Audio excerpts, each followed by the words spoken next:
his high school sweetheart Patrice, and a future full of promises. But everything began to unravel the day he found out his beloved girlfriend wasn't just spending time with Harold, an old friend of his, but had been secretly planning a life with him. The betrayal hit hard. Patrice wasn't asking for Seth's blessing, she was demanding it. "It's time, Seth," she said coldly. "Harold and I are moving in together. You'll pay for it, of course." What followed was a brutal confrontation that left Seth shaken, both physically and emotionally. As he tried to walk away, Harold's violent retaliation forced him to flee. But the worst was yet to come. Patrice's manipulative campaign to destroy Seth's reputation left him cornered, alone, and questioning his own worth. Now, in the mountains of Colorado, Seth is rebuilding, but the scars of betrayal still haunt him. Seth Connors had a challenge. He was in love. He loved the most beautiful woman in town, and she said she loved him too. Seth graduated from high school almost 2 years ago, but he still hadn't convinced her to marry him. He and Patrice had been together since their sophomore year in high school. Seth was the quarterback on the football team and also ran cross-country and track. While he was an athlete, he wasn't your typical sports guy. He was smart. Sadly, Seth didn't study hard enough to earn a scholarship for college, and his parents couldn't afford to send him. Instead of focusing on his studies, he did just enough to pass and spent the rest of his time hanging out with friends. Seth did enjoy the company of girls, and found that being a popular athlete brought him more attention. He always listened to his father, though, and made sure to be safe when he was with girls. He didn't trust claims of being on birth control. He believed it was important to be cautious and stay healthy. Seth wasn't like many of his teammates, who often didn't treat girls well. Some of them thought they could take what they wanted without consideration. Seth disagreed with this behavior and felt uncomfortable with it, which led to some tension with his teammates. They saw him as too good for his own good during their school years. After high school, Seth was smart in another way. He decided to keep learning and attended the local junior college. He explored many courses such as agriculture, geology, welding, and automotive technology. Like many young people, he wasn't sure what he wanted to do with his future, so he picked classes that interested him or seemed easy to pass. Because of this, it took him longer to complete his degree than most, and he earned more credit hours than needed. Finally, he finished all his courses and received his associate's degree. His parents beamed with pride as he walked across the stage to accept his diploma from the college dean. That was the end of his formal education, as he couldn't afford to pursue a bachelor's degree. His parents earned too much money for him to get a grant, even with his small salary. He didn't want to take out a student loan, which left him feeling stuck. Seth hoped to go back to college someday when he could afford it. Seth had a decent job in his small town, making $7.50 an hour at a factory where he built chairs. Sadly, he spent most of his earnings on things that many might think were not necessary. He drove an old, worn-out truck and lived in a tiny apartment above his parents' garage. He had to buy his own groceries and pay the bills for his apartment. Lately, he had been spending a lot on fixing his old truck, doing things like rebuilding the engine and putting in new brakes. The rest of his money seemed to disappear quickly, and he wondered if it was partly his fault. He found it hard to say no to Patrice when she asked for things. She often made demands instead of asking nicely or using her own money. Seth had many problems, most of which revolved around his girlfriend, whom he loved. Like many young men, he wanted to please her. However, he couldn't keep up with all her requests. He still lived with his parents and found it hard to make ends meet because of her spending habits. They had planned to save money for their future together, but Patrice acted as if Seth was there just to support her. Whenever she wanted something, he felt it was his responsibility to give it to her without questioning it. If she was out of money, she would ask him for more, and he would give in. It seemed that the more he gave, the more she spent. She expected him to find a way to get whatever she wanted. If he couldn't afford something, she would express her disappointment, making things difficult for him. This time, however, she wanted something beyond material things. She wanted him to give up his pride, and that made Seth very upset. Sitting in his truck, he listened to her talk, working hard to control his anger. His jaw was tight, and he gripped the steering wheel so hard that his hands ached and turned white. Patrice kept talking, and though he heard her words, he couldn't believe what she was saying. Finally, he interrupted her and said, "No, this is not okay. I won't let you do that. Just forget it. It's not happening." Patrice stopped in surprise, her mouth open in shock. She felt anger rising within her. She couldn't believe Seth not only said no to what she wanted, but he was also rude about it. She leaned back in her seat and gave him a hard look for a moment before speaking again. "Seth, this isn't up for discussion. This is how it will be. You don't have a choice. I've already talked with Mr. Ashland. He knows you will rent the apartment for us. The rental agreement is ready, and he's waiting for you to sign it. We need the first and last month's rent and a deposit to move in at the start of the month." Seth replied, "I only have a little over $2,000 in the bank. This apartment costs $1,800 just to move in. Then I'll have to pay even more for all the utilities. Honestly, even if I wanted to, I can't afford this. I'm telling you now, I won't do what you want tonight. It's over between us. Why would you think I'd spend all my savings on an apartment for us and then let Harold move in while I pay the bills? I thought you loved me and that we were planning to get married when we saved more money." "Oh, I do love you. We are getting married. Haven't I set the date? Harold and I will move into the apartment 2 weeks before the wedding. We've even picked a great place for our honeymoon. We decided you would take us to Destin, Florida for a week." Patrice smiled and added, "You know how great I look in my bikini. Remember how you react when I wear it? Just picture me lying there, and Harold putting sunscreen on my skin. You always say you love to see me happy. Think how nice it will be to see me enjoying myself while he cares for me. It will be a perfect week. Just wait." "No.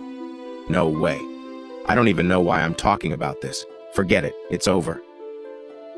Seth started the truck, driving back toward town.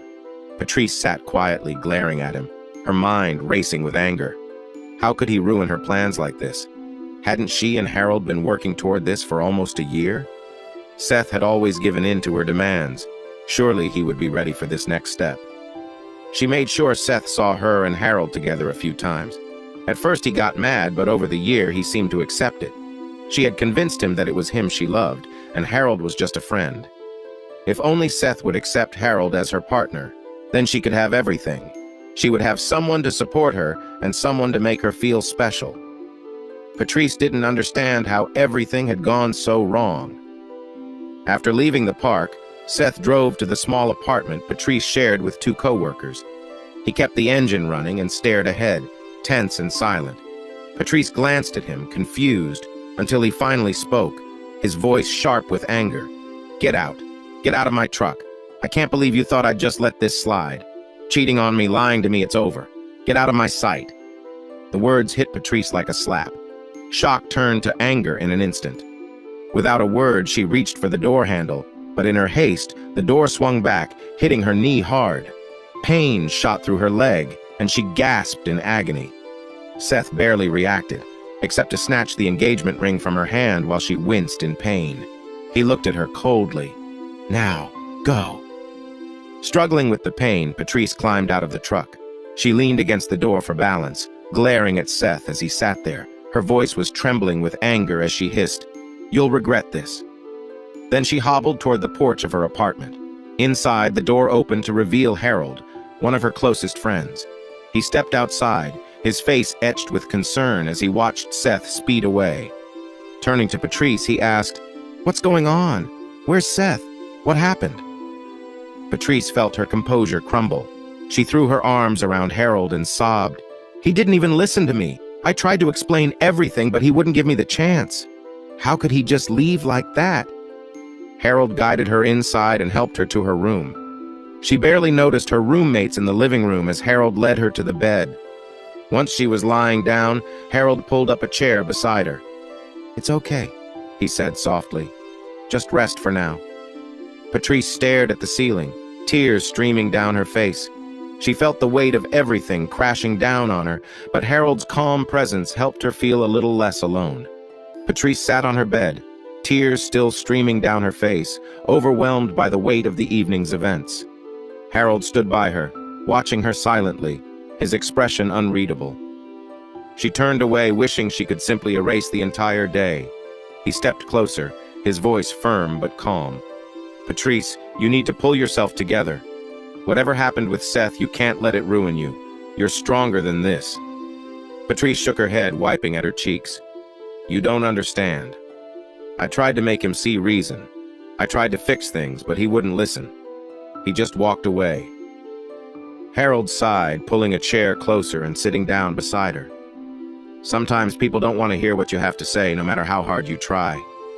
But you can't let their choices control your life." She looked up at him, her voice trembling. "But what am I supposed to do now? Everything's falling apart." "You rebuild," Harold said simply. "You figure out what's next and focus on that. It's not easy, but you've got people who care about you. Lean on them when you need to." Patrice let out a long, shaky breath, feeling a small spark of comfort in his words. "Maybe you're right," she whispered. "Maybe I just need to take it one step at a time." Harold nodded, standing up. "Exactly. Now get some rest. Tomorrow's a new day, and you'll face it stronger." As he left the room, Patrice lay back on the bed, staring at the ceiling. Her heart still ached, but Harold's words gave her a sliver of hope. For now, that was enough. Harold knelt for a moment, muttering to himself, his frustration evident. When he stood, Patrice reached out weakly and said, "Please, Harold, don't leave me like this. Can we just talk? I don't know what to do." Harold shook his head, his expression hard. "Not now. I've got something to deal with. Stay here and we'll figure it out later." Without further explanation, he turned and left the room. Still fuming, Harold got into his car and drove to Seth's parents' house. He spotted Seth's truck in the driveway and parked behind it, his anger bubbling over. Without thinking, Harold walked up to the front door and turned the knob. It wasn't locked, and he stepped inside. Seth's parents, sitting in the living room, looked up in surprise. Seth's father stood, his voice firm. "Who are you, and what are you doing in my house? Get out right now before I call the police." Harold ignored the man, his face tight with anger. "This doesn't concern you. Where's Seth? I need to talk to him." Harold spotted a hallway and started opening doors, searching for Seth. When he didn't find him in the main part of the house, he returned to the living room, glancing toward the kitchen. Seeing a staircase leading to a room above the garage, he stomped up, his footsteps loud. At the top, he found a door. Without hesitation, he slammed his shoulder against it, forcing it open. Inside, Seth stirred from his bed, confused by the noise. Harold stormed in, his frustration boiling over. "Get up!" Harold shouted. "You've been nothing but trouble, and now it's time to deal with it. Patrice told you what needed to happen, and you just walked away. You're going to fix this!" Seth threw back the covers, standing up to face Harold. Before he could say a word, Harold swung at him. The punch landed hard, and Seth stumbled back, trying to steady himself. Harold advanced, still shouting about perceived wrongs and his plans to set things right. Seth ducked out of the way of the next swing, and Harold lost his balance. Seth seized the opportunity and defended himself, stepping forward to push Harold back. Both men were heated, but the noise of the confrontation began to draw attention from downstairs. The argument continued, but the sound of approaching voices from Seth's parents signaled that help was on the way. Harold, realizing he had pushed too far, hesitated for a moment. Seth stood his ground, ready to put an end to the chaos. He hit Harold lightly on the cheek. Harold paused for a moment, and Seth kicked him in the groin. Harold yelled and bent down in pain. Seth then pushed Harold's head down and raised his knee to meet it. Harold's nose made contact with Seth's knee, and he cried out in distress. Seth then kicked Harold hard in the side and stomach. Harold got sick on the floor. Seth was thinking about what to do next when he heard sirens in the distance. He left Harold there and went downstairs to the main part of the house. He found his mother crying and holding his father. At that moment, the police arrived at the still open door. They saw Seth standing with his parents and thought he was the intruder they were looking for. An officer rushed into the room and said, "On the floor now." Seth was surprised and just stood there. The officer approached him and tried to push him down. Finally, his mother said, "No, that's my son. He didn't do this. It was another man." That snapped Seth back to reality. He said, "Officer, it was Harold Pittman who did this." He broke into my apartment over the garage and attacked me. When I came down here, he was lying on the floor upstairs. Please, let me show you."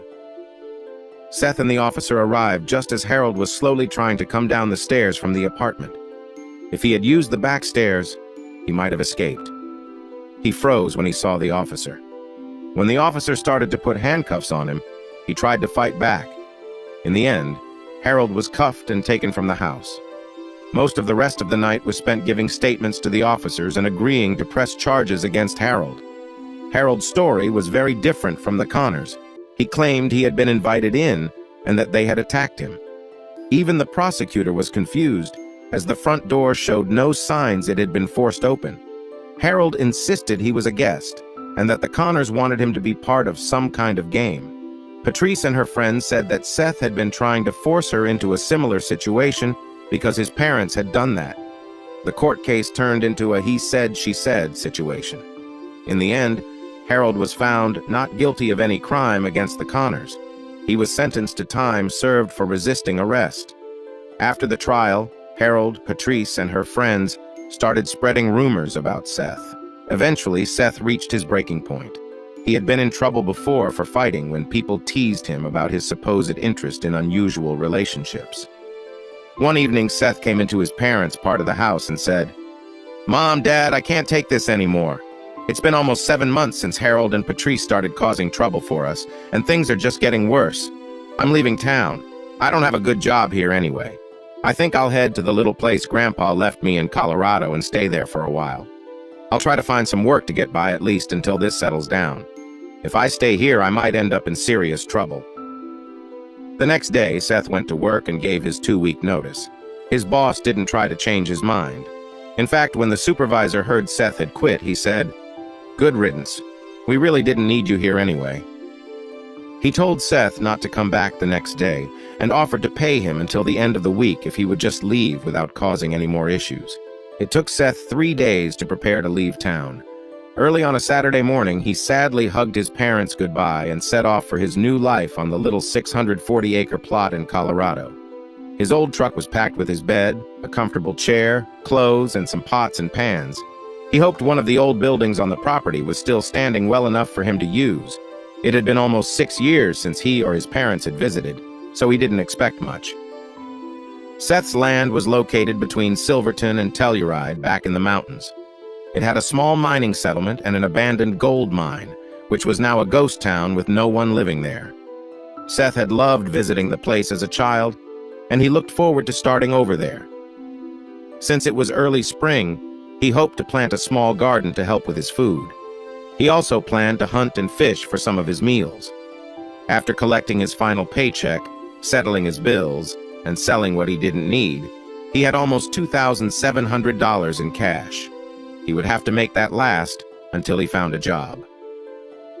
When Seth arrived at the narrow trail leading to his place, he stopped his truck. He was shocked at what he saw. The trail was washed out and nearly impossible to drive on. There were rocks and deep ditches all along the path.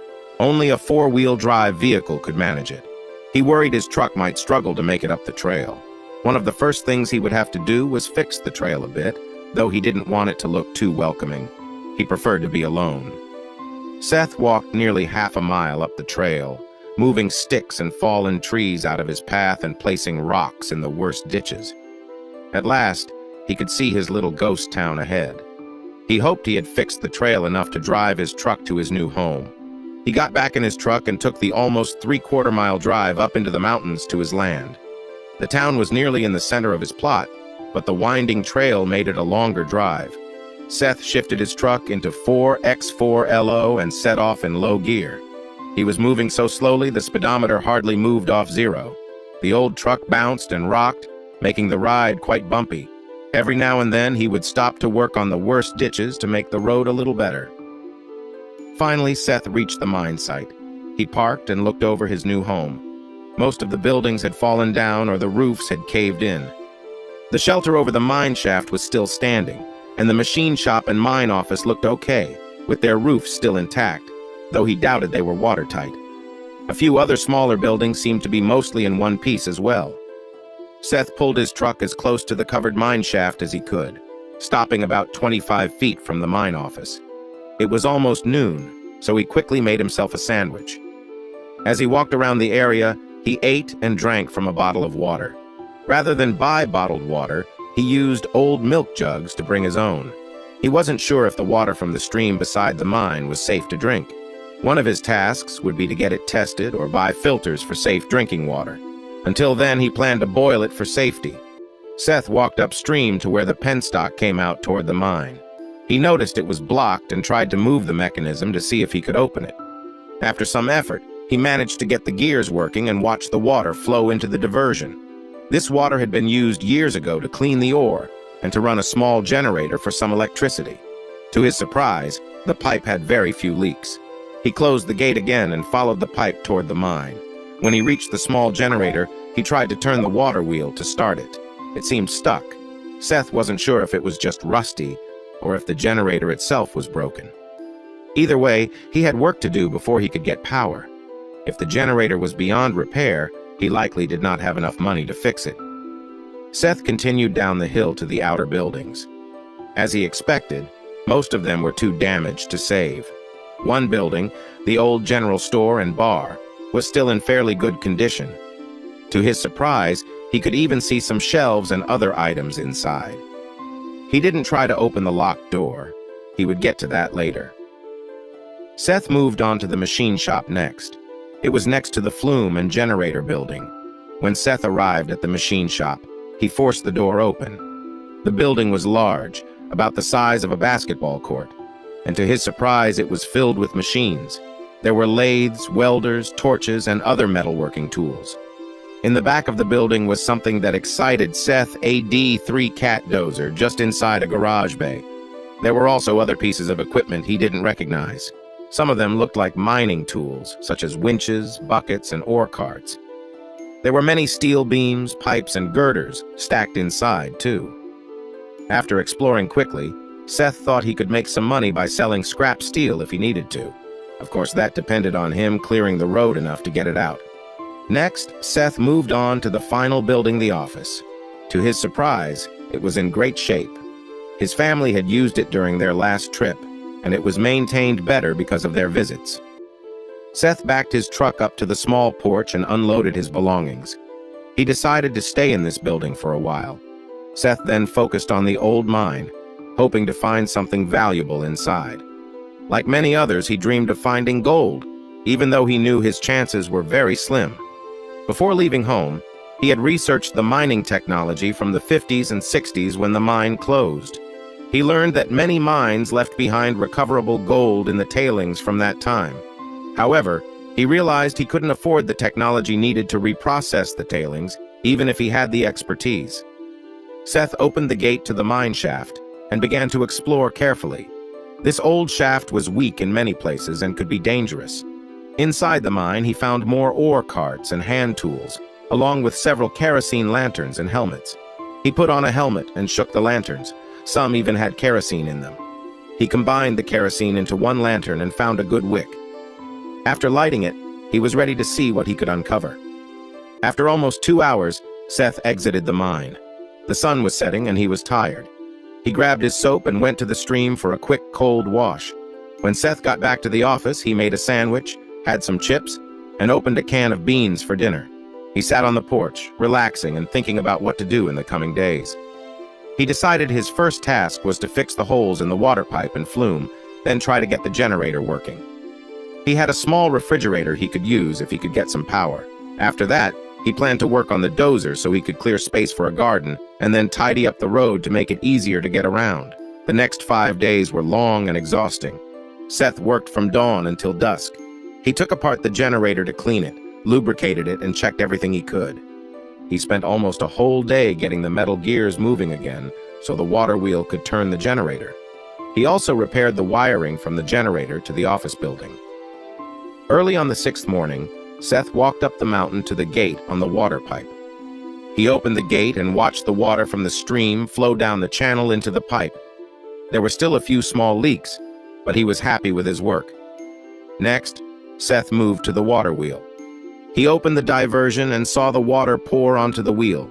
It began to turn, and the generator started working too. The wheel rotated quickly, and there was a soft humming sound. The lights in the office flickered to a dim orange glow. Seth smiled and cheered, raising his fist in the air. He had power. He hurried to the office and grabbed an old voltmeter to check the voltage. He was thrilled when the meter showed about 113 volts. He was ready to get things done. Seth plugged in his refrigerator to let it cool down. After resting for a moment, he went to the shop to start working on the dozer. He opened the big door to the shop and looked around. There were a few electrical outlets and some lights. Seth began checking the wiring to get the shop connected to the generator. After a couple of hours, he had powered a part of the shop, and the lights turned on. Now he could focus on the dozer. Seth checked the oil and fuel. The dozer was empty, no fuel and no oil in the engine. Whoever parked it had done so correctly. The battery had also been disconnected. He drove his truck up to the door and took out his jumper cables. He wanted to see if the engine would start before buying any batteries, fuel, or parts. Since his truck ran on diesel, he could use that fuel if needed. Seth tried to turn the engine by hand. He thought it moved a bit, but he wasn't sure. He hooked up the cables and climbed onto the dozer. He turned the switch. Nothing happened. He got off again and looked around. He found a couple of wires that had been chewed. He fixed those and checked the dozer again. He didn't see any other problems. Climbing back up, he hit the switch once again. The engine made a sound and started to cycle. He let the key go and smiled. It wasn't stuck. He started writing down the things he needed from town parts, oil, gas, food, and so on. Tomorrow, he would spend some money. The rest of the day, Seth walked around his small mine with his thoughts until morning. Seth lay in bed, staring at the ceiling as the quiet of the cabin surrounded him. He tried to push away the lingering tension from the day, focusing instead on calming his restless thoughts. The muffled sounds of the others shifting in their sleep filled the silence, and the cool night air drifted through the slightly open window. Unable to shake the feeling of unease, Seth rolled onto his side, pulling the blanket tighter around him. He knew he needed to address the emotions stirring within him, but exhaustion eventually took over, and his eyes grew heavy. The next morning, Seth woke to the comforting aroma of breakfast cooking. He blinked, adjusting to the soft morning light filtering through the window. A sense of peace washed over him, though it was short-lived. His eyes widened as he realized someone was snuggled close to him, their warmth pressed against his side. Startled, he quickly sat up, only to see Tasha, still half asleep, lying beside him. She had clearly come to him for comfort during the night, her presence quiet and unassuming. He carefully shifted away, ensuring he didn't wake her, and got out of bed. The smell of coffee and sizzling food reminded him of the day ahead. He knew there were things to address and conversations to have, but for now, he decided to focus on the simple comfort of the morning. Seth woke up feeling something warm and damp on his thigh. He noticed an arm resting on his chest and a leg draped over him. Memories of the previous night with Tasha rushed back to him. He tried to get out of bed, but Tasha was too heavy, so he fell back down. Looking around, he saw Granny cooking and Gramps watching him with a smile. Seth turned his attention to Tasha. Her eyes were bright with joy as she smiled at him. He felt a wave of worry. What had he done? Tasha leaned closer, giving him a soft kiss, then tossed the covers aside. Seth felt embarrassed seeing remnants of the night on himself. As Tasha got up, she brushed against him and kissed him again, then walked casually to the door. He noticed her leave for the outhouse and his stomach twisted. He knew he might be in trouble with Gramps for what had happened. Gramps had a serious look on his face. He said, "We will talk after we eat." Seth sighed, knowing he was facing a difficult conversation. Tasha had come to him. He hadn't pushed her away. He felt selfish for not stopping things when he should have. They were in a tough situation, and he regretted his actions. As he left the building, Tasha returned from the outhouse, still cheerful. She walked up to him, smiled, and gave him a quick kiss. Her eyes sparkled as she whispered, "Good morning, my man. I love you. Last night was wonderful. Thank you." Seth walked away, feeling a mix of guilt and something else. Tasha had called him her man and said she loved him. Why did this make him feel so happy and confused inside? He wasn't hungry, but eventually the meal ended. Gramps looked at him without saying a word, then stood up and walked towards the stream. Hesitant, Seth followed him. They both sat on a rock, watching the water flow. Gramps watched Seth closely before finally speaking. He said, "Now you have something more than you did yesterday. Yesterday you had enough. Now you have one of my most valued treasures. It is yours now. It is my way of thanking you for your kindness and hospitality, and maybe for saving my life. You have my granddaughter's love. It is yours to cherish. I watched how you both performed last night. There is much for you to learn, and I will help you. I know you are both young and new to this, but love should be enjoyed slowly, like a delicious meal or a fine drink, not rushed like bad medicine. If you take your time to love her well, my granddaughter will shine. She will repay you many times over. If you care for her in every way, you will have a happy life together. She will look after you. She is now, and always will be your friend, your helper, and your loyal companion. Many young men today are impatient, and you love too quickly. We will work on that together. She follows the old ways, so you will not need to worry about how she will treat you. You are her leader. You must also learn the old ways, so you know how to care for her." At that moment, Granny and Tasha approached the rock as well. They knelt down, looking up at their partners. Seth was curious about their actions. It felt as if they were presenting themselves to him. Why didn't they sit on a nearby stone like they usually did? Seth noticed that the women wore more traditional Indian clothing. Tasha had on a denim skirt and a chambray shirt, but her outfit included Indian designs. Granny wore a buckskin dress. Gramps looked at Seth again and said, "Last night, after you went to bed, I spoke with these women. I told them that Tasha is now yours. I said you had helped us greatly, and in return, we had to bring value to you. You helped us when we needed it. I could tell she loved you, and you had respect for her, which was enough. Tasha understands her role in the old way. I will remind her of her duties as I teach you about yours. Much of the old way has been lost, but in many ways it is still good. I know that what was once acceptable under our traditions may not be allowed today. Still, I will teach you the old ways, and it will be up to you to set the rules in this family. I will also show you how to treat your partner with kindness and care. This is my promise." Seth finally spoke up. His first thought was, "I can't own her. That's against the law." He shared his concern with the small group. Tasha looked at him for a moment, then looked down again. Gramps responded, "Yes, the law has made slavery illegal, and rightly so. There are different ways to have a connection with someone. You can have their love, their heart, and with their agreement, even a part of their life. That is how it is with Tasha. I have given her to you, and she has said yes. If she ever thinks about leaving you or goes against you, her family and community would see her in a bad light. You would have the choice to let her go. Depending on the reason, she might keep her honor, or she might not." Seth paused for a moment, then stood up. "This is a lot to think about. I need to go into town and see if I can find some work. Do we need anything?" Gramps and Granny shook their heads. Tasha looked at Seth and said, "I have a small list, dear. If we can't buy something on it, don't worry about getting it. The list is on the table where we usually write." "Okay." Seth turned and walked back toward the house. He heard Tasha following him. When she caught up, she took his hand. They walked back quietly. Once inside, she faced him and said, "Gramps is right.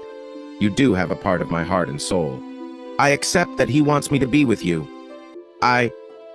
Seth interrupted her, saying, "Stop! I don't want you just because Gramps said you belong to me. I would never want you for that reason." Seth fell silent when he saw Tasha start to cry. Tears streamed down her cheeks, and she tried to pull away and go back inside. Seth held onto her hand and pulled her back. He said firmly, "Let me finish. I do not want you just because Gramps gave you to me. I want you because you are kind, beautiful, smart, and hardworking. I have fallen in love with you." When he finished, Tasha jumped into his arms, wrapping her legs around him, and kissed him. Seth almost stumbled from the surprise. He felt a strong connection with her. After a few kisses, Tasha gently let herself back down so she was standing in front of him again, smiling through her tears. She nudged him toward the truck and said, "Go now. We can talk when you get back." On his drive to town, Seth thought about everything that had happened and what had been said in the last day. He still didn't have clarity when he arrived in Telluride. The only thing he knew for sure was that Tasha and her grandparents said she was his now, and she said she loved him. In the past few weeks, Seth had almost lost hope in finding a steady job. He had managed to pick up some day labor here and there. His work in the garage had helped him. One day, Seth was in a garage talking with the owner while the owner worked on a truck. After a while, the owner threw down his tools and exclaimed in frustration, "Come on, kid. Let's have some coffee while I think about this truck." Seth and the owner sat down with their coffee. The owner was looking for solutions to the truck's problem online. Finally, Seth asked what the issue was. The owner replied, "I really don't know. We changed the water pump and everything seemed fine. We sent the truck home, but the next morning the owner came back saying the check engine light was on. I've read the codes and checked everything, even replaced some parts that might have caused the problem, but the light is still on." Seth smiled and said, "Is that it? If it's what I think, I can fix it in about an hour if you have the right part." The garage owner looked at Seth and said, "I'll try anything to get that truck fixed and out of my shop. If you can fix it, I'll give you $50. Seth agreed, finished his coffee, and went out to the truck. He connected it to the computer to check the problem codes and asked the owner about the fixes already attempted. With a grin, Seth started taking off the water pump while the owner watched, looking puzzled. Seth loosened the pump, worked underneath for a little while, and then tightened it again. After that, he removed a small wire and pointed out the damage. When the water pump was changed, this wire got pinched and the insulation broke. That caused the check engine light. We could put tape over it, but that might cause issues in rainy weather. We just need to replace this wire to fix it." Seth replaced the wire, put back the parts he had removed, and closed the hood. "Start it up, and let's see what happens." They started and stopped the engine a few times and took a couple of test drives. The check engine light stayed off. The owner shook his head in disbelief and said, "Who would have thought? I replaced the part that this wire connected to because one of the codes suggested it might be faulty. It never said to check the wires." "How did you figure that out?" Seth explained. "I used to work in a Ford garage when I was younger. One of the mechanics had a similar issue, and it took a long time to find the problem. We all teased him about it, so I remembered it when you mentioned your truck."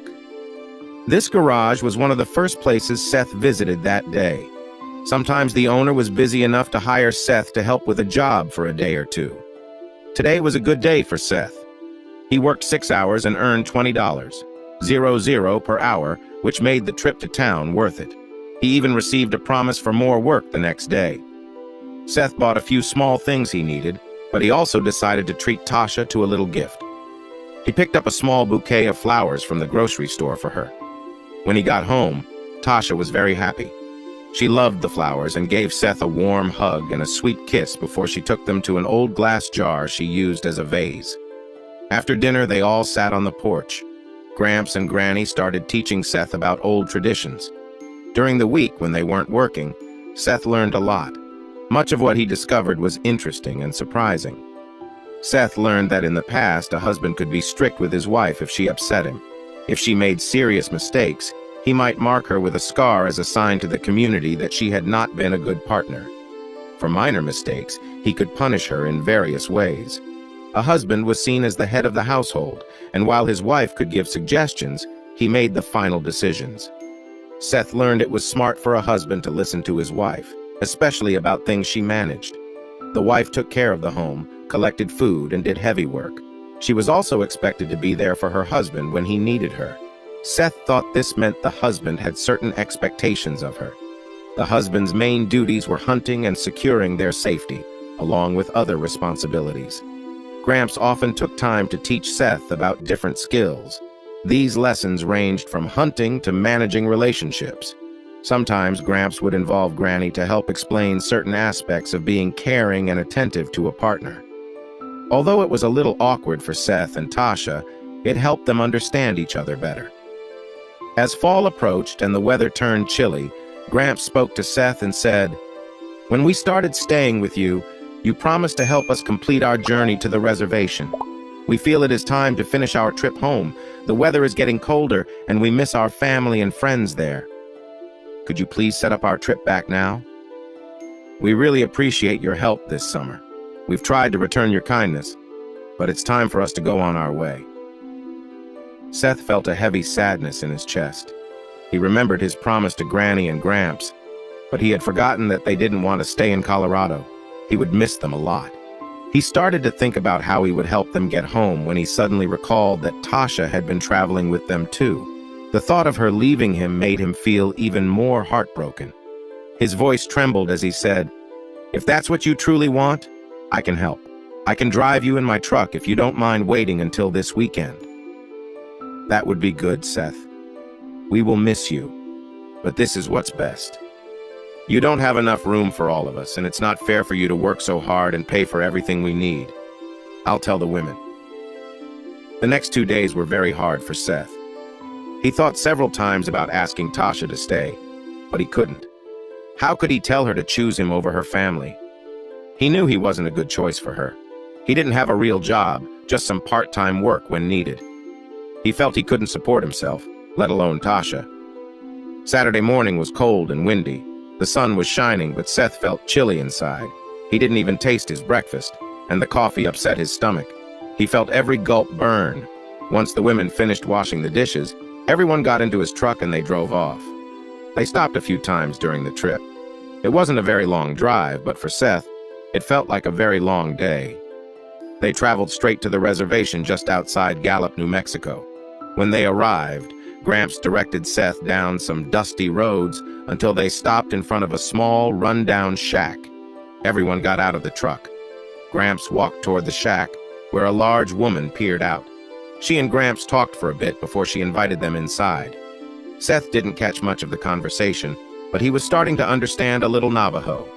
Tasha sat next to him the whole time, holding his hand. She responded when spoken to, but didn't offer much information. After about an hour, the woman stood up and went to a pot that had been cooking on the stove while they visited. She served bowls of food for everyone and brought them to where they were sitting. Gramps was served first, then it was Seth's turn. After him, Tasha and then Granny received their bowls, with the woman taking her bowl last. The soup was nice, but not as tasty as what Seth was used to. After dinner, pallets were spread out on the floor, and everyone settled down to sleep. To Seth's surprise, Tasha joined him in his pallet, cuddling close. She rested against him and pulled his arm around her. Seth felt a mix of warmth and sadness, knowing this would be the last time he would be so close to Tasha. The next morning, Seth woke up to the sound of clattering from the kitchen area. The rich smell of coffee made his mouth water. He felt stiff and sore from sleeping on the hard floor with just a thin mattress beneath him. When a woman handed him his coffee, he smiled and thanked her, but she simply grunted and moved on. Gramps approached Seth and asked him to join him outside. They walked behind Seth's truck and watered the dusty ground. Gramps said, "Before you leave, Seth, I would really like it if you would come with me to visit the shaman and chief. I want to tell them about your kindness and seek their blessing for our plans." Seth wasn't sure how this would help him or why he should go, but he agreed because he liked the old man and cared for Tasha. By saying yes, he could delay his departure and perhaps spend a little more time with her. To his surprise, when it was time to leave, all three women got into the truck with Seth and Gramps. He followed directions until they reached a large building with a flag in the yard. The sign said it was the tribal headquarters, which included a small clinic, library, tribal offices, and a school. Seth went with Gramps into the office area. Soon they were taken to a room where a large man sat behind a desk, dressed in a wrinkled suit. Next to him was another man wearing traditional clothing. The conversation was mostly in Navajo, and many questions were directed toward both Gramps and Tasha. A few times Tasha blushed before responding, showing respect toward both the chief and the shaman. Finally, the shaman stood and walked toward Seth and Tasha. He took some items from his bag and observed the young couple. The chief then addressed Seth, saying, "I have heard how you helped our people when they were in need. You offered them shelter, care, and food without asking for anything in return. Long Hunter mentioned that as you cared for them, you and Tasha grew closer. He said he had no way to repay you for your kindness, so he entrusted Tasha to you, and you have formed a bond with her. He assured me that you have learned about our traditions. Many of us no longer follow the old ways. Some adhere to them more closely than others. It would make Long Hunter happy if we could formalize his arrangement with you before you leave. This, like many of our ceremonies, will be conducted in Navajo. If you agree, we can teach you the proper responses quickly." Seth was unsure what to say to the chief. He didn't even fully understand what the chief meant. He had helped Long Hunter and his family, and they had returned the favor by working on his place over the summer. In his mind, it all balanced out, but he was willing to accept the request, since it would give him a bit more time with his friends before returning to his now very quiet home. That evening at sunset, Seth wore borrowed Navajo clothes and was led outside to the fire pit. The chief and shaman were dressed in their traditional attire. Several other tribe members were present. He looked around but did not see either Tasha or Granny. He walked up beside Gramps and stood there. Soon, Granny approached, walking beside Tasha. Seth couldn't take his eyes off Tasha. She looked beautiful in her buckskin dress adorned with beads. Seth wanted to tell her how lovely she looked, but Gramps gently touched his arm and shook his head. Almost at once, the ceremony began. Seth made the required responses as he had been taught. Occasionally, Tasha and Gramps also made their responses. After the ceremony, the chief took Tasha's hand and placed it in Seth's. They were led to a teepee and ushered inside. Seth turned just in time to see the flap close behind them. A small fire was burning inside, and a cozy pile of blankets lay nearby. There was also a cooler with drinks and some food on the other side of the fire. Tasha looked at Seth and smiled. She walked over to him and hugged him warmly. Seth felt a rush of excitement. Tasha leaned in and kissed him softly. Then she playfully pulled back. Seth felt a mix of eagerness and anticipation. Tasha called him her husband again, and he couldn't help but wish it were true. Maybe then she wouldn't stay here with her family. Tasha guided him to the pile of blankets and took a step back. She looked into his eyes, her own shimmering with warmth and joy. Seth felt a deep connection growing between them. Seth sat quietly, feeling the weight of the moment between him and Tasha. She knelt beside him, her eyes filled with emotion, a mix of vulnerability and trust. She reached out, gently placing a hand on his shoulder. "Seth," she whispered, "I need to know how you feel. I don't want there to be any doubts between us." Seth looked at her, his voice soft but firm. "Tasha, you're important to me. This isn't just about the moment, it's about everything. I care about you and I want to make sure you're happy." Tasha smiled, her cheeks flushing slightly.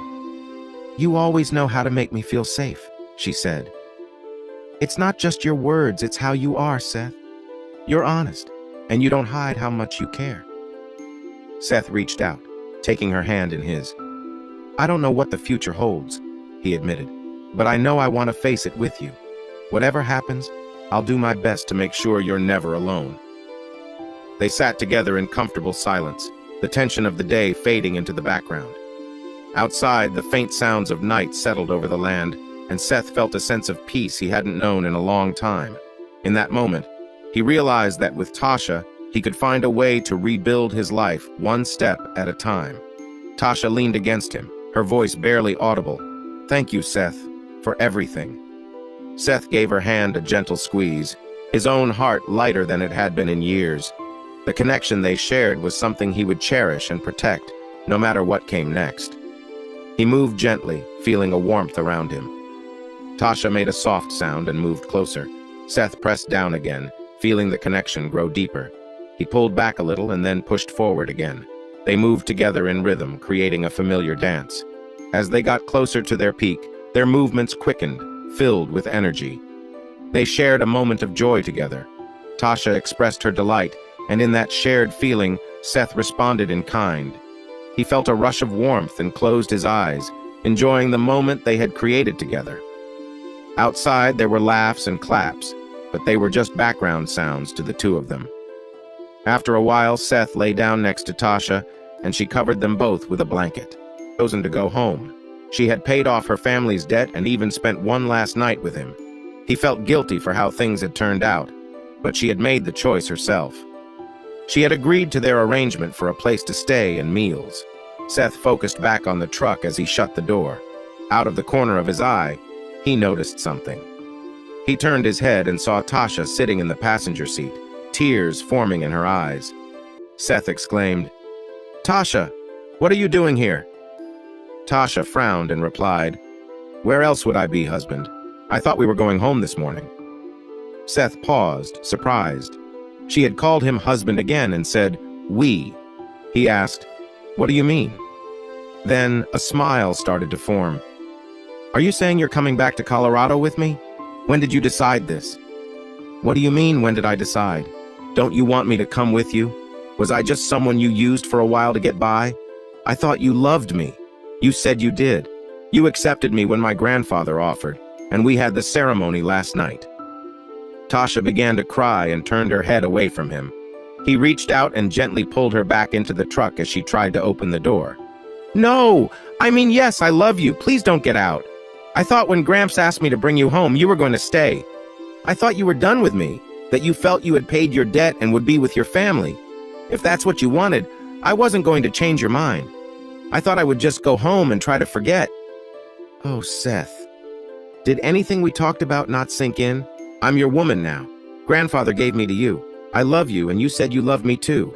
We went through the wedding ceremony last night." Tasha gasped, covering her mouth. "Oh my gosh! You didn't want to be married to me? Is that it?" "No, I mean yes. I want to be married to you. That's not it at all. I just misunderstood. I thought you were leaving and I wanted you to be happy, so I didn't try to convince you to stay. I know I'm not much a piece of land in the mountains, and I don't even have a steady job. I can hardly make ends meet." Tasha laughed and said, "Oh, Seth, don't you see what you have? You own a square mile of land. You have a house that is nicer than many others here on the reservation. You have a working truck and space to grow food. You have all the game and fish you could want on your land. You work hard to provide for us. You don't drink too much or smoke. You are kind and caring toward me and others, but when necessary, you can stand up for yourself. No, my husband, you are what many dream of. I bet if you offered, many women here would choose you." Seth smiled at Tasha and said, "You know what? This is silly. Let's go home." He gently touched Tasha's cheek and added, "I love you, my wife. We need to get home now. There is a lot to do before it gets colder." The day after they returned home, Seth and Tasha went to town to buy supplies and building materials for the office building they now called home. Seth bought thick styrofoam insulation to put on the inside walls and ceiling. He also got some plexiglass and sealant for the windows to keep out drafts, planning to make it removable for summer. Earlier that summer, Seth had a job taking down a small building in town. He saved as much as he could for their home, including a better door and enough metal roofing to cover their house's roof and wall. They filled in the gaps between the logs to protect against the wind and managed to save enough paneling for the inside walls after adding the insulation. Although he knew his methods weren't perfect, he thought of it as a temporary solution until he decided on a more permanent plan. While at the lumberyard, Tasha heard the foreman shouting. She saw him raising his voice at a young woman, around 18, who was crying and trying to get away from him. She wore old, frayed jeans and a blue shirt, with a smudge on her face and bruises on her arms. Tasha approached and asked, "What's going on?" The man glared at Tasha and pulled the young woman by her arm, continuing to yell. He said, "I told you last time I caught you here that I'd call the police if you came back. Now come on." Tasha replied, "What did she do that was so bad?" "Did she take something from you?" the foreman asked, looking sharply at Tasha. "No, I don't think she took anything," he replied. "Whenever she fights with her boyfriend, she tries to hide in our storage room for a day or two. I can't allow that. If she got hurt or caused a problem, it could be trouble for us." Tasha looked at the girl and said, "Let me talk to her. Maybe I can help." The foreman walked away, leaving Tasha and the girl alone. As he left, he warned, "This is her last chance. I don't care what you do with her, but she can't stay here. If she's still here when you leave, I'll call the police." Tasha took the girl to the side, where they sat on a stack of lumber. She learned the girl's name was Charity Farmer. Charity had gotten stuck in town with her boyfriend earlier that summer, after they ran away together following her high school graduation. He was the type of guy many girls seemed drawn to, but he was not good for her. At 22, he had promised to take her to Reno and marry her, but their old car broke down in Telluride. They lived off their money for a few days until it ran out. Now, they were living in their car in a small tent made from tarps they had found at a dumpster. Charity and her boyfriend mostly survived by searching through dumpsters for food. She had found a part-time job as a waitress but lost it last week because her clothes were not appropriate for work. Her boyfriend took her entire paycheck, claiming it was the man's role to manage the money. Sadly, he spent most of it on drinks and cigarettes, not allowing her to buy clothes or enough food. She struggled to eat more than one meal a day at work, while he ate most of what they found. Things had turned bad between them. He became aggressive when she told him she had no money and lost her job because of her clothes. After thinking for a moment, Tasha said, "You should come home with my husband and me. We live far from here, and you'll be safe and warm. I'll ask him if that's okay. Just wait here." Tasha walked over to the truck where Seth was organizing their load. She gently touched his arm to get his attention and explained Charity's situation. She asked if Charity could stay with them for a while. Without hesitating, Seth agreed and told her to bring Charity over. When finished their errands and had lunch, it was late afternoon. Feeling tired but satisfied with their day, they decided to return home to relax. Once back, they put away the items they had bought and prepared a light supper. As was their custom, they served Seth first. Although this tradition felt strange to him, he rationalized that there was plenty of food for everyone. After the meal, the three of them cleaned up the small house and spent the rest of the evening on the porch, enjoying the cool breeze and talking. When it got too cold outside, they went back indoors and continued their conversation late into the evening before heading to bed. Seth and Tasha lay side by side, sharing quiet moments and enjoying each other's company. They embraced warmly and exchanged soft kisses, finding comfort in their closeness. Eventually, they both drifted off to sleep, feeling content and at peace after a long day. He could feel her wetness on his thigh. Just before they fell asleep, they heard Charity's joyful sounds in the night. They smiled at the lively noises she made. The next morning, Seth felt a bit shy when he saw the women standing close together, speaking softly and giggling. He suspected they were talking about him or what had happened the night before. Their glances at him came with smiles and mild blushes. Sunday was a lovely day. They worked on some harder tasks that required Seth's help. In the afternoon, they relaxed and visited. Seth took the time to hug Tasha and express his love for her. Several times he noticed Charity watching with a sad expression. Once, as he walked by her, Seth stopped and wrapped his arm around her, giving her a gentle kiss on the forehead. Charity sighed and seemed to find comfort in his warmth. The next morning, Seth went to town to look for work while the women kept busy with their tasks. He was fortunate to find work for part of 4 days that week. Each evening when he returned home, he found the two women tired. They seemed fatigued, but he couldn't tell what they had accomplished. When he asked, they only said they were catching up on things they had delayed all summer. On Friday evening, Seth parked his truck in the shop. Tasha had started keeping the doors open for him, so he didn't need to get out. As he left the shop, Tasha met him halfway to the office building. She was cheerful and smiled broadly, wrapping her arms around him and giving him a warm kiss. Charity stood a few feet away, also smiling brightly. He could see the excitement in her eyes. Seth hugged Tasha and returned her kiss. Setting her back down, he asked, "What's the reason for all this excitement? If I didn't know better, I'd think we won the lottery or something." Tasha grabbed his hand and pulled him toward the office. Over her shoulder, she said, "It's something like that. I can't wait for you to see what we found." When Seth entered the house, he noticed 3 buckets by the door, filled with quartz. He was surprised to see something yellow mixed in. He gasped, rushing to the buckets and kneeling beside them. He had a strong feeling that the yellow substance was gold. Picking up a rock, he took out his knife. The metal quickly bent under the pressure. Seth looked up at the women who were nearly jumping with excitement around the room. He smiled and said, "Where did you find this? I was planning to look for small bits of metal in the dust, but I never thought I would find quartz with gold mixed in like this." Tasha smiled and replied excitedly, "Do you remember where the cavern was? When you showed me the tunnel, I thought I saw something shiny at the far end. Charity and I were bored earlier this week, so we decided to explore a bit. We still noticed the glow at the end of the tunnel and decided to check it out. I know you said the mine could be risky, but we were careful. We moved some debris to reach the end, and this is what we found." I'm not sure how much is there, but we can see more in the ceiling and plenty on the floor. It seems like a lot is mixed in with the rocks. Is it really gold? Yeah, I think it is, he said. Why don't we clean it up a bit? Then I'll take it to the shop tomorrow and see if I can melt it down. I don't have a way to check how pure it is, but the torch we have should work fine for melting it. Depending on its purity, it melts at around 2,000 degrees. We have molds to pour the melted metal into, too. After we get a bit ahead, we can take it to Denver to get it tested and see what it might sell for. When I moved out here, I wanted to find some gold, so I did some research. I even bought some materials to help with the melting process. The next morning, the women took Seth into the tunnel. He wasn't very experienced with mining and was worried about the safety of the mine, but he didn't see anything that looked too dangerous. He agreed to let the women pick up the metal on the floor, but made them promise not to dig into the ceiling or walls.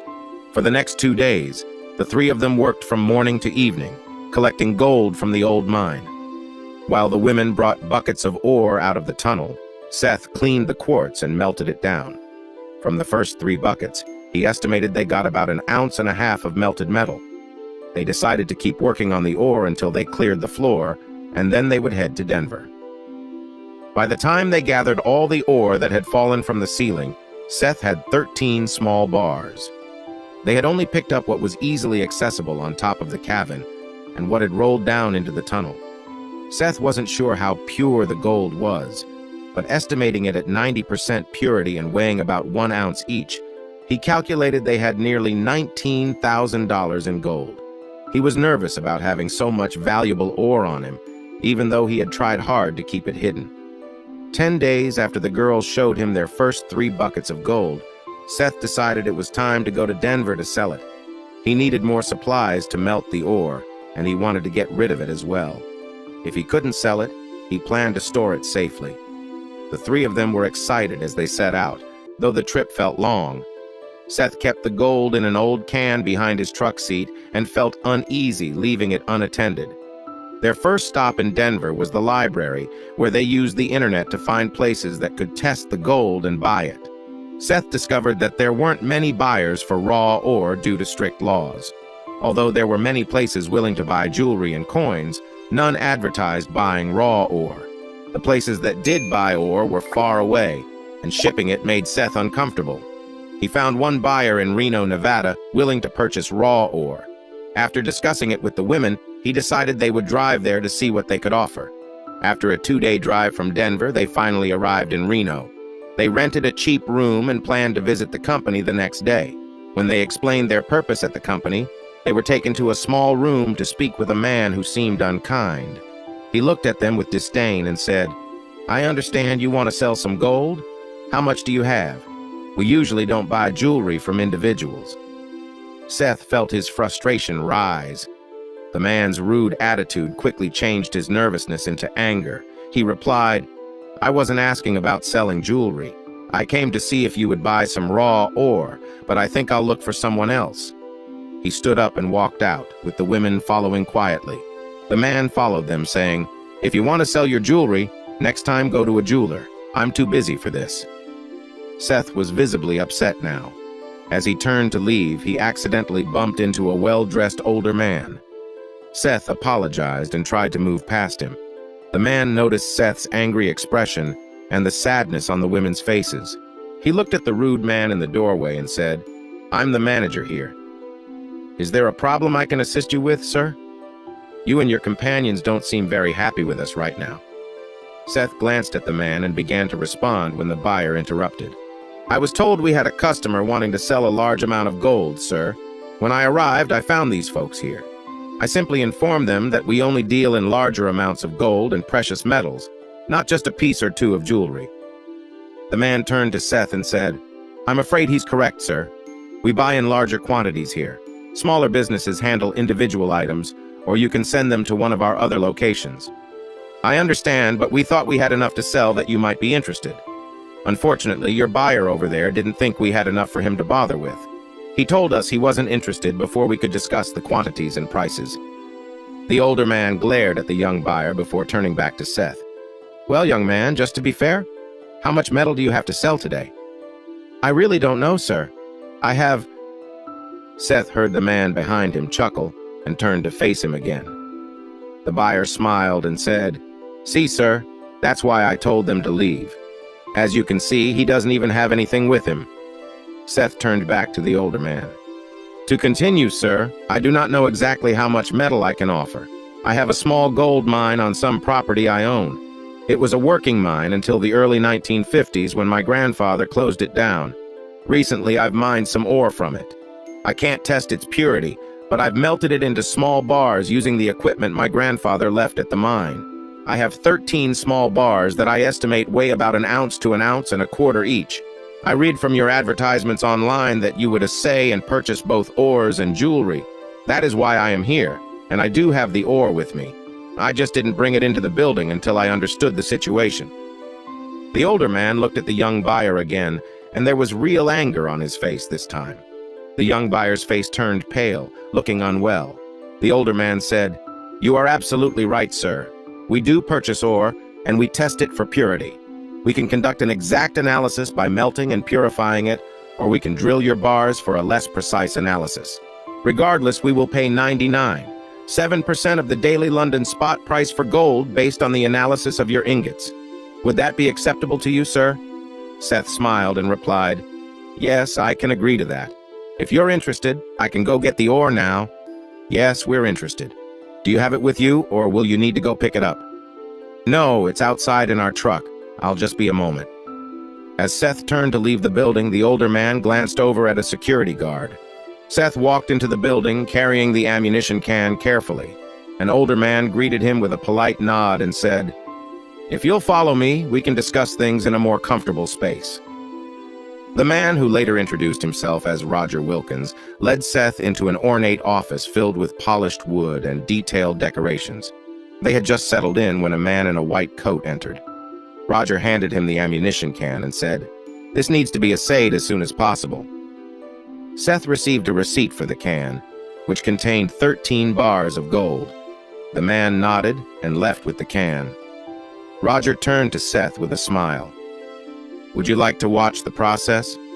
It might be interesting." Seth followed Roger to a glass-walled room overlooking a clean, well-lit laboratory.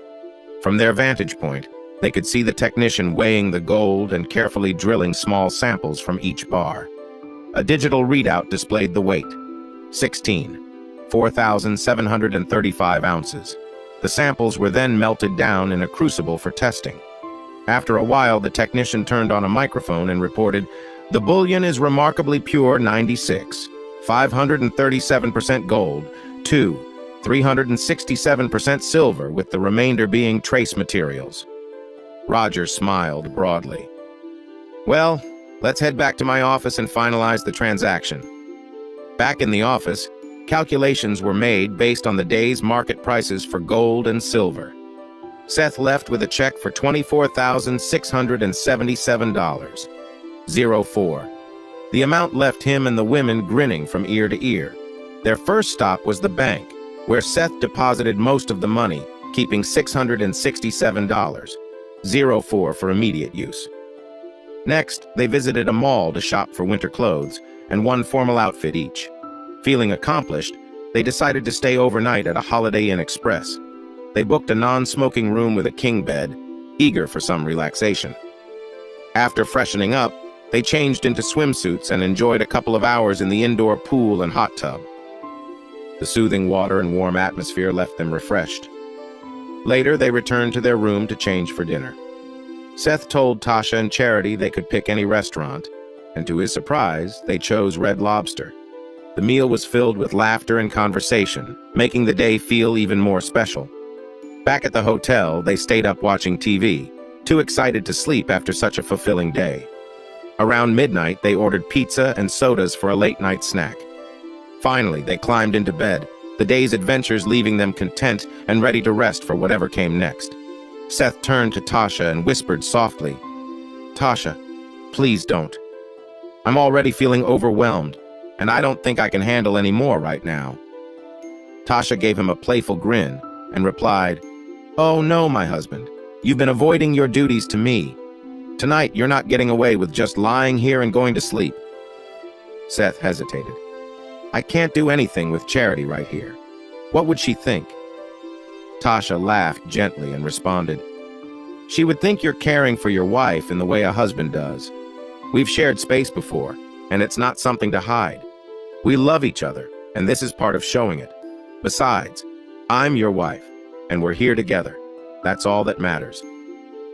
Seth tried to relax as they shared quiet moments, exchanging tender gestures. He found comfort in her presence, though the situation still left him unsure of how to proceed. He kept the moment light and close, enjoying the warmth of the connection without letting his thoughts wander too far. Tasha smiled at him warmly. "You should remember kindness and the ways of caring for those close to you. Charity has become part of our family now, and it's important to treat her with the same consideration. We're all in this together, and respect is what keeps us strong." Seth nodded, appreciating her wisdom. They continued to lie quietly, their bond strengthened by the honesty and care they shared in that moment. The night passed peacefully as they all found comfort in simply being close, setting aside anything that might disturb the harmony of their shared life. Seth lay in bed, feeling a mix of emotions as Tasha spoke firmly yet playfully.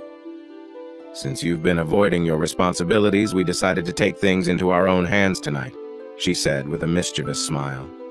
Tasha pulled the covers back and sat up while Charity beamed with a wide smile. Charity leaned closer to Seth and gave him a gentle kiss. The room was filled with quiet warmth and laughter as they shared a tender moment.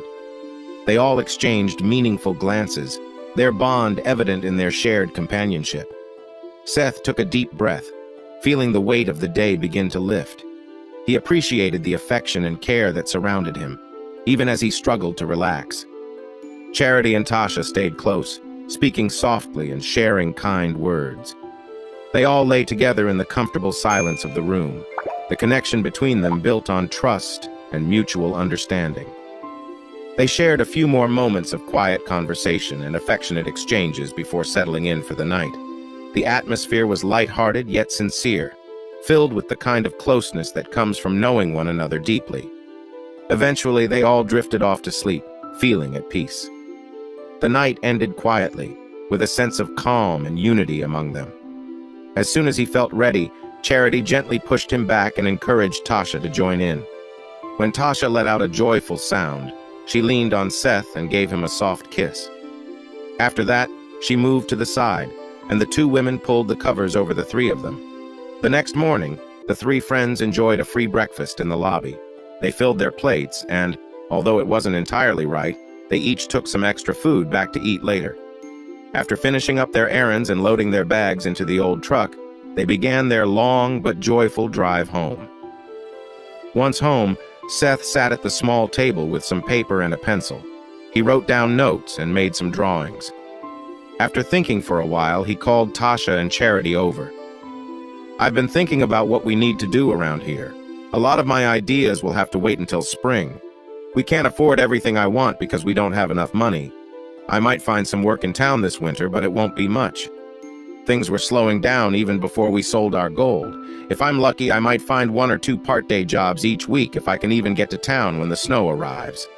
I think we should work in the mine during the winter and see how much more gold we can safely gather. First, we need to finish cleaning the rocks that fell into the old shaft. I know you got most of the larger pieces, but there might still be some smaller bits in the dust. We need to get it cleaned up, and until it gets too cold to work in the water, we can wash and pan out the dirt to find any gold dust and small nuggets. After that, if it seems safe, we can try to dig for more. I don't want to take big risks. I would love to find a lot of gold, but I don't want anyone to get hurt while doing it. If we are careful, we might be able to find a good amount. With that money, we can make our home nicer and maybe save some in the bank." Tasha looked at Seth and said, "What if we brought someone in to mine it for us? Could we do that?" I thought about that. Right now, we don't even know if there is enough gold to interest a big mining company. I would prefer to avoid that if possible. I don't want our home disturbed. I'd like to see what we can do ourselves first. I suspect we might be able to earn as much as we would with royalties from a big company if we work together. If we can do it safely, why should we share some of the money we could earn with a bit of hard work? I know they can get every bit of gold from the rock using their chemicals, but I really don't want to go that way if we can avoid it." Tasha looked at Charity and then back to Seth. I don't want to see the valley damaged either, Seth. I guess I got a bit greedy. If we do it ourselves and just make a little each year, that would be fine. I would like to have a nicer place to live, though. She noticed Seth looked worried and quickly added, No, Seth. I don't want a big mansion. If we just fix up the old store like you mentioned, so we have a bit more room, that would be enough for me. She laughed and went on. Honestly, we already live in a better building than many on the reservation. I don't care about that stuff. I just want enough dishes to cook and eat with and a warm, safe place to stay. Fancy things don't matter to me. Charity glanced at Seth and said, Me neither. I can be happy. From what he had seen in the old mining sites, Seth decided they needed to strengthen some parts of the tunnel near a spot where rocks had fallen. He and the women spent hours putting in supports. After discussing it, he agreed to let them clean up the area they had been working in. Their new tunnel was following a new gold vein that rose slightly as it went up into the mountain. The vein was getting narrower and seemed to have less gold than near the old main shaft. While working, the women continued their tasks in the mine. Seth also helped during his days off and some evenings. By the time spring came, they had discovered that the vein had run out in the direction they were heading. They had a large pile of gold-bearing quartz waiting for Seth to process. He hadn't melted much during the winter, and they still needed to clean the small pieces of dust from the dirt. The women spent part of the winter working on the old store building when the weather was warm enough. They replaced many of the worn interior boards, including the bad ones in the floor. They drew plans to turn it into a small house for the three of them. Seth agreed to add a big bedroom, a bathroom, and a closet. They planned to use the old part of the building for the kitchen, dining area, and living room. The old part was 24 by 30 feet, while the new addition would be 16 by 28 feet. They were also going to build a covered porch on the east and south sides to connect with the one already on the west. When finished, they would have a cozy home of just under 1,200 square feet. They even made plans for a couple of extra rooms in case they had children in the future. They decided to make the addition match the old building. Seth would use the bulldozer to move trees he had cut back to town, and they would trim them with a small saw in the shop. They planned to build the new part out of logs like the old structure. Then they would insulate the inside with styrofoam, similar to what they did for the office, and cover it with paneling.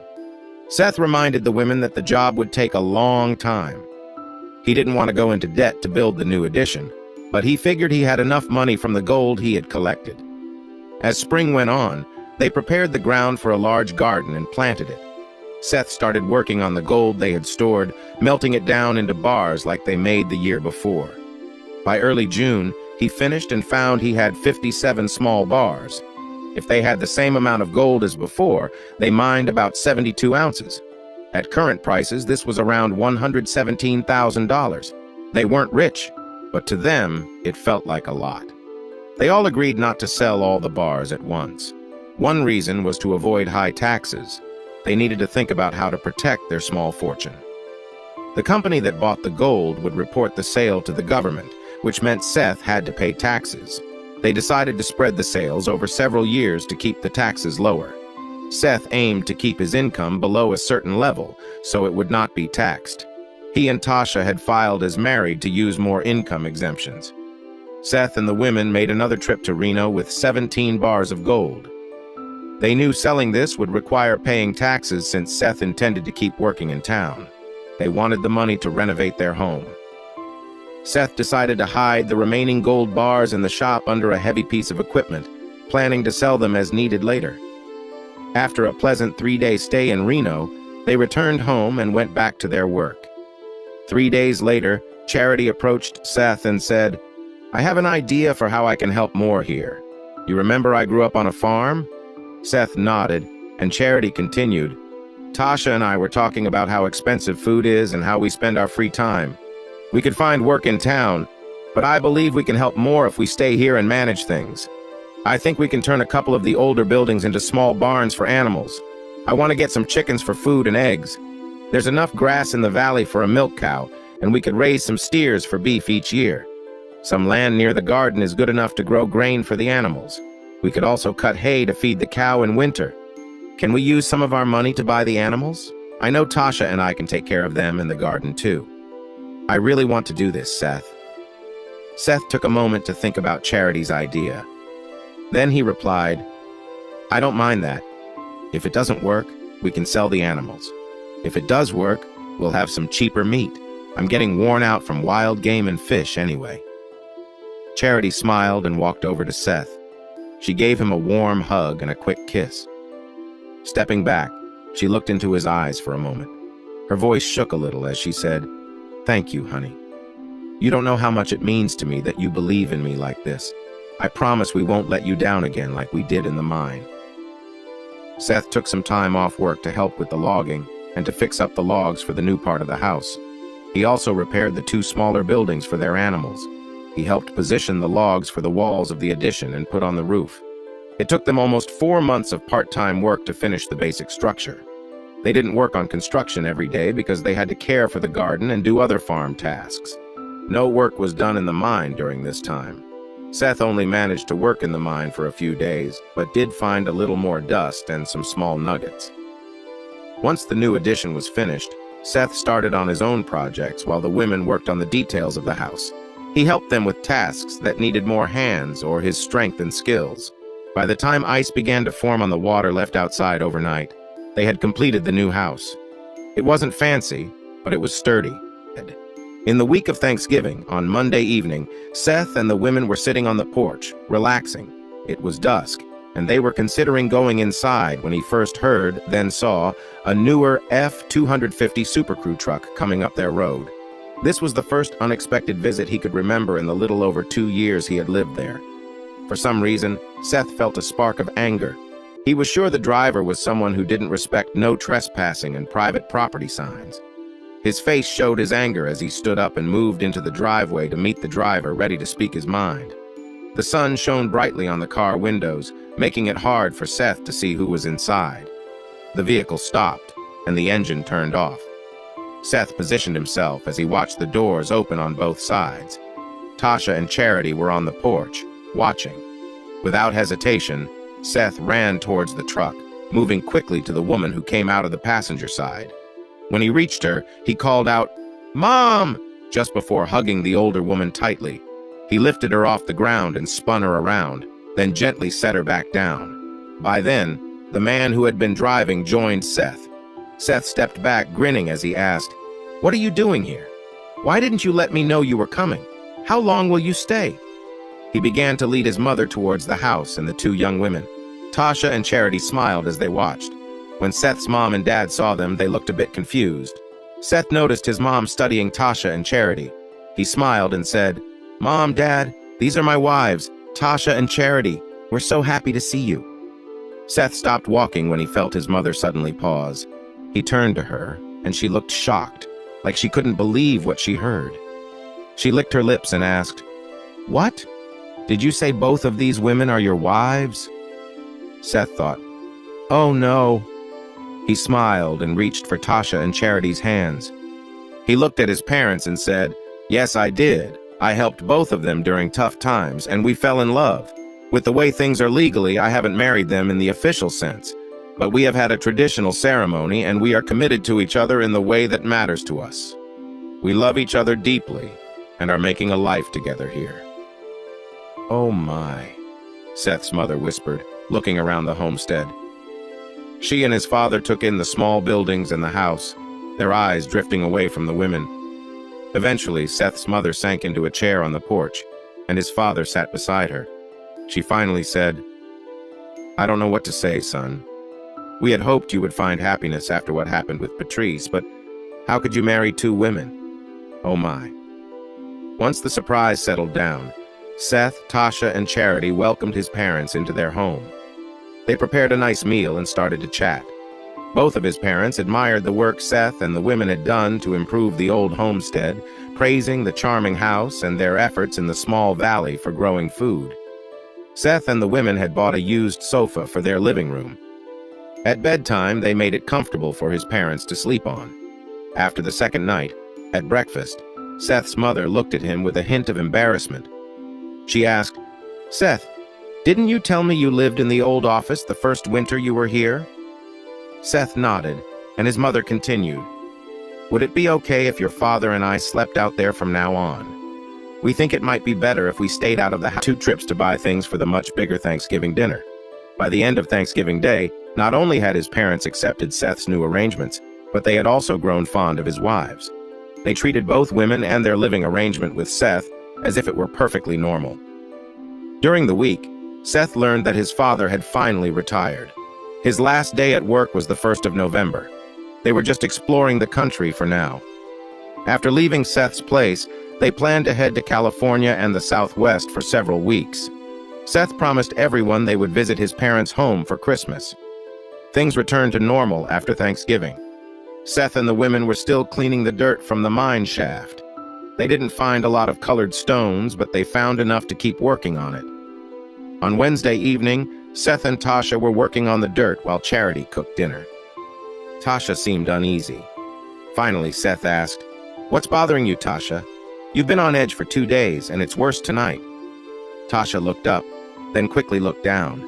After a moment, she said, "Honey, Charity and I want to have babies. We want you to help us start our family. I know we've never talked about this before, but we really want kids." Seth paused his work and sat down. He looked at Tasha, who had a worried yet hopeful expression. He responded, "I hadn't thought about it much, but I have wanted kids someday. Why do you want to start now?" "I've been thinking about it for months, but I was scared to mention it. If you don't want to, we can wait," she replied. "No, I think now is a good time. We have some savings and the gold we've hidden if we need more. But I'm going to say this, only one of you can be pregnant at a time. You can take turns, but it has to be one at a time. How many children do you want?" "I would like to have at least 2. I'm not sure about Charity, though. You would have to ask her." They talked more during dinner. They decided that when Tasha's next period came, she would stop taking her pills. Then, about 2 months before her due date, Charity would also stop taking her pills, so their children would be close in age. Both women wanted 2 children each. As Christmas approached, Seth felt uneasy about going back to his childhood home. He looked forward to seeing his parents for the holiday, but he was also anxious about some people he hoped to avoid. However, he still wanted to see a few old friends. His wives noticed something was troubling him. One evening, 2 days before leaving for his parents' home, Tasha came over and sat in his lap. Charity stood by the kitchen sink, watching them. She was supposed to be cleaning up, but she seemed more focused on Seth and Tasha. Tasha leaned over and gave Seth a gentle kiss, then said, "Okay, honey, we both see that something is bothering you. Please tell us, is it about the kids? We don't have to have children now or ever if you don't want." Seth saw tears in both his wife's eyes. He hugged Tasha tighter and said, "No, it's not about the children. I think I'm just worried about going back home. I want to see my parents and some old friends, but I'm not looking forward to some difficult situations I might face." "Why? What could make someone not want to go home for Christmas? I remember how sad you were last year when you couldn't be with your family. You would think you'd be looking forward to it." "I am happy to see my family," Seth said. "But it's some of the other people I might run into that I'm worried about. I told you I ended things with my fiancé right before our wedding, and that things only got worse until I moved away 6 months later." Tasha nodded. Seth continued, "I never shared the full story with you. I hope to forget it, but since we're heading back, you'll probably hear bits from someone else. So I should tell you about what happened with Patrice." Seth leaned back in his chair and drew Tasha closer. He explained how Patrice and Harold tried to push him into a difficult situation. He talked about what he did when Harold invaded his privacy and how little consequence Harold faced. Seth shared how Patrice and Harold spread false stories about him and the fights that followed when he couldn't accept their teasing. He realized he might end up in a bad place if he stayed or didn't find a way to ignore their comments. Unfortunately, when he tried to walk away from Harold or some of their friends, they kept pushing him until things escalated. While Seth spoke, Charity walked over and hugged both him and Tasha. Seth felt upset as he recalled past pains and conflicts. Tasha and Charity felt saddened by the way Seth was treated by Patrice and others he thought were friends. Tasha said, "That's terrible. She never cared about you, did she? She just wanted you to support her and that guy. It seems like he enjoyed making others feel small. I'm so sorry, Seth." Tasha gave him a gentle kiss, and he felt Charity kiss his cheek. Seth and his partners arrived in his hometown 4 days before Christmas. He didn't announce his arrival, but also didn't hide. He reached out to his two best friends, and they visited before the holidays. Somehow, they convinced him to join a New Year's dance, even though he wasn't sure it was a good idea. Seth was open with his old friends about his relationships. At first, they were surprised, but when they saw the love between them, they accepted it. He told everyone he was married to Tasha, and that they had welcomed Charity into their family according to old traditions. He explained that meant he essentially had two wives, even if it wasn't recognized by the law. He wanted to ensure that no one thought he was married to more than one person at the same time. Halfway through the New Year's Eve party, Seth noticed Patrice, Harold, and some of their loud friends. Watching them made him feel uneasy. He recognized two of Patrice's friends who were married, and they were all over some strong men. Their husbands were doing everything for them, acting very much like they were at their service. Patrice and Harold seemed to have a man doing the same thing, but Seth wasn't sure if Patrice was married to him or not. Around 11:30 p.m., Harold and Patrice finally spotted Seth. They saw him dancing with both of his wives and narrowed their eyes when they noticed that both were dancing with him at the same time. Finally, Harold said something to Patrice and swaggered onto the dance floor. Harold joined the small dance group, trying to push Seth out. Seth stepped between Harold and the women again. He said, "Hey Harold, you need to back off. We don't want any trouble here." This time, Harold shoved Seth back and replied, "Step aside, I'm dancing with these women. If you keep getting in my way, you'll regret it." Seth grabbed Harold's arm and pulled him away. Harold's face turned red with anger. At that moment, two of the other men from their table grabbed Seth's arms, pulling him back. One of them said, "We'll hold on to him for you, Harold. You go ahead." By now, many people had stopped dancing and were watching the scene unfold. Harold smiled and turned his attention back to Seth's wives. Before turning away, he said, "If he wants to take this route, that's fine. Just hold him back so he doesn't hurt himself." Harold reached out to pull Tasha closer. Tasha slipped her hand into the pocket of her skirt. When she pulled it out, something shiny caught the light, making Harold scream. Tasha was now holding a small knife against him lightly. She said loudly, "You better let go of me and make sure your friends let my husband go too. If you don't, you'll regret it. One wrong move, and I won't hesitate to hurt you." Tears filled Harold's eyes as he looked at the small knife against him. There was a small spot starting to appear on his pants. Tasha's expression was intense and serious. She continued, "While we're here, why don't you tell everyone what you were trying to do tonight? While you're at it, why don't you tell them about all the stories you and your friends made up about my husband before he left? If you keep bothering my husband and me, what happened 3 years ago will seem like child's play." Harold was trembling with fear. His knees felt weak, and he almost fell but managed to stay up when he felt the small knife press against him. The pain and fear almost made him freeze. Suddenly, he realized he had lost control and wet himself out of fear. This moment allowed Seth to slip away from the two men holding him, as they were distracted by the scene in front of them. Seth quickly took a step back, but the two men turned to him, ready to grab him again, their faces twisted in anger. The man who had talked to Harold before said, "You and your friends will regret this. You've crossed us for the last time." The two advanced on Seth, fists raised. He swiftly stepped aside and kicked one man hard in the knee, producing a loud crack. The man cried out and dropped to the floor, clutching his injury. Without wasting time, Seth turned to the other man and punched him in the stomach.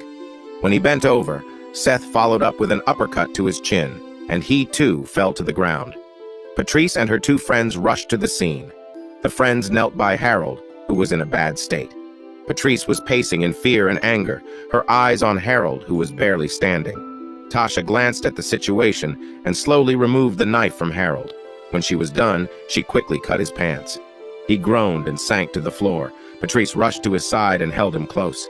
She glared at Seth and Tasha. The two men on the sidelines didn't know how to react to the situation. Finally, one hurried to fetch a napkin for Harold.